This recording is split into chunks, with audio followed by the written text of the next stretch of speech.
కార్మిక వ్యతిరేక చర్యలు చేస్తున్న దానికి నిరసనగా నిన్న జరగాల్సినటువంటి స్ట్రక్చరల్ కమిటీ సమావేశాన్ని గుర్తింపు సంఘం ఏఐటీసీ బాయ్కాట్ చేసింది. ఇంత కఠోరమైనటువంటి నిర్ణయం ఎందుకు తీసుకున్నామనంటే గత నెల అంటే ఆగస్టు 24 తారీఖున బోర్డు డైరెక్టర్ల మీటింగ్ లో ఇవాళ లాభాలకు సంబంధించినటువంటి లెక్క, ఎన్ని లాభాలు వచ్చినాయనేటువంటి లెక్క వాళ్ళ మధ్యన జరిగినప్పటికీ గుర్తింపు సంఘానికి చెప్పకపోవడం వల్ల మా గని కార్మికులు ఏదో నష్టపోయేటువంటి ప్రమాదం ఉంది అనేటువంటిది మాకు అనిపించింది. నెంబర్ 2 ఏదైతే ఉందో మార్చి 7 తారీఖున సిఎండి గారి స్ట్రక్చరల్ కమిటీ సమావేశంలో క్లియర్ కట్ గా బొగ్గు గని కార్మికులకు ఏదైతే సొంత ఇంటి పథకం అమలు చేయాలని చెప్పేసి ప్రథమ డిమాండ్ను మనం పెట్టడం అనేటువంటి జరిగింది. ఆ సందర్భంగా మా నాయకత్వం చెప్పినటువంటి ఏదైతే డిమాండ్ మేరకు స్వయంగా సిఎండి గారే 1 భూమి కొనిద్దామా,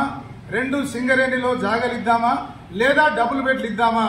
ఏ రూపంలోనైనా బొగ్గు గని కార్మికులకు మనం సొంత ఇంటి పథకం అమలు చేద్దామనేటువంటిది ఇంతవరకు అమలు కాకపోవడం, అలాగే కోల్ ఇండియాలో ఇస్తున్నటువంటిది సింగరేణిలో ఇవ్వనటువంటిది అలవలసిన పడేటువంటి ట్యాక్స్ ను ఇవాళ కంపెనీ పేమెంట్ చేయాలని చెప్పేసి అన్న దాని కొరకు వాళ్ళ దానికి ఏదో కుంటి సాకులు చెప్పుతూ దానికి కూడా ఒక కమిటీ వేసి ఆ కమిటీ రిపోర్ట్ వచ్చిన తర్వాత ఇస్తామన్నారు. అది కూడా అమలు కాకపోవడం, అలాగే మెడికల్ బోర్డు అనేటువంటిది ఏదైతే ఉందో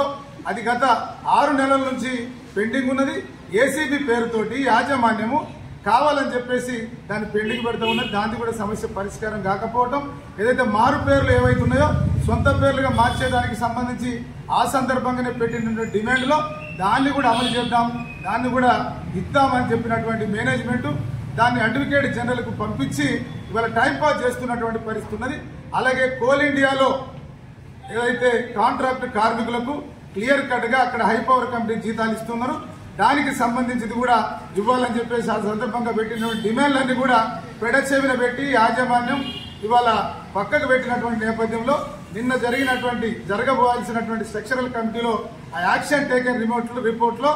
మాకు అనుకూలంగా అంటే బొగ్గు గని కార్మికులకు గతంలో మేము పెట్టినటువంటి డిమాండ్లు ఏవైతే ఉన్నాయో అవి సానుకూలంగా ఇవి అగ్రిమెంట్ చేస్తున్నామనేటువంటి పద్ధతిలో యాక్షన్ టేకెన్ రిపోర్ట్ ఇవ్వకపోవడం వల్ల ఇంకా ఎంతకాలం ఈ యాజమాన్యం బొగ్గు గని కార్మికులను మోసం చేస్తుందని చెప్పేసి తక్షణమే ఈ అమలు జరగాలంటే ఏదో ఒక గట్టి నిర్ణయం తీసుకోక తప్పదని చెప్పేసి మా నాయకత్వం తీసుకున్నటువంటి నిర్ణయం మేరకు ఈరోజు బాయ్కాట్ చేశాం. బొగ్గు గని కార్మికులు ఎవరైతే ఉన్నారో వాళ్లను మేము చేసేటువంటి పోరాటాలలో దించుతాం. రేపటి నుంచి యాజమాన్యం పైన, ప్రభుత్వం పైన